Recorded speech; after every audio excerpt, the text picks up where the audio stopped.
let's take a look at our top selections. Well, hi, everyone. The first Saturday of 2021 includes a pair of graded stakes races at Santa Anita. Older horses on grass, younger horses, Derby prospects on the main track in the Sham Stakes. But let's first talk about the Grade 2 San Gabriel Stakes. It's a 1 1/8 on turf. It's race number 7.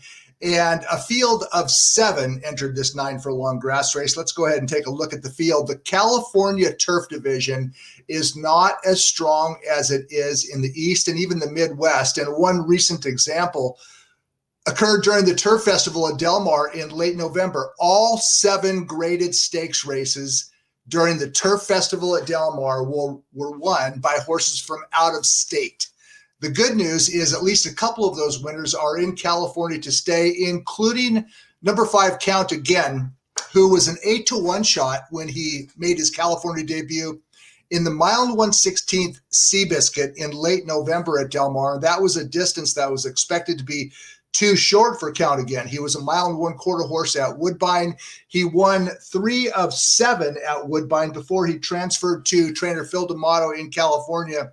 And Count Again trained super going into the Seabiscuit, and boy, did he run to his workouts. As we go ahead and take a look at the stretch run of the Seabiscuit, late November at Del Mar, and regardless of how slow they went early, and they did go slow, 48-1, 112, that's Count Again on the outside, absolutely blasting home from last to first to win going away. He won his final 5/16 in 27.87 seconds. It was an outstanding win by a good horse who has improved under D'Amato's care. And even though a 1/1/16 was considered too short, he delivered anyway. D'Amato was already contemplating the San Gabriel, even going into the Seabiscuit. The Seabiscuit at a 1/1/16, the San Gabriel at a 1/1/8. So on Saturday at Santa Anita, Count Again is racing a distance of ground that probably suits him better than the shorter distance of the Seabiscuit last time out. Now, is Count Again a slam dunk in the San Gabriel? It depends on a variety of factors. He might be, but the beaten favorite in the Seabiscuit last time out was a horse named Another Twist of Fate. And you know I liked him going into that race. He had a dynamite workout on grass going in. He's by Scat Daddy.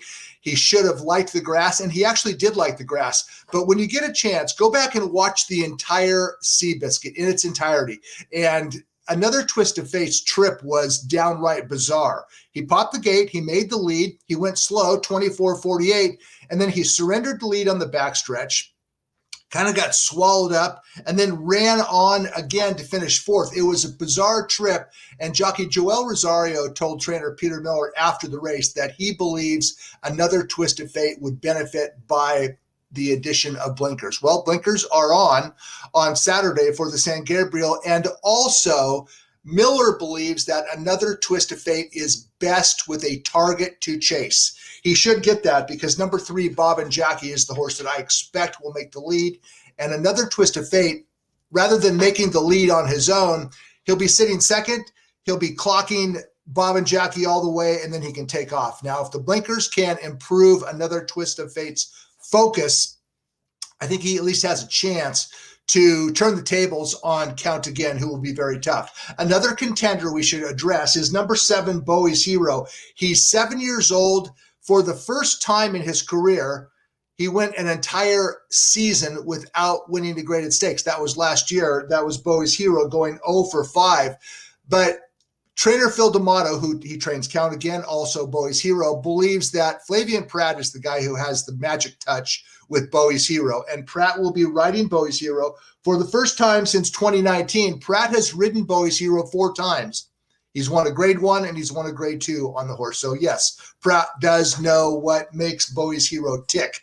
As far as the rest of the field, number 1, Cleopatra Strike. He finished second in the San Gabriel the last 2 years. He claimed last time out for 62.5.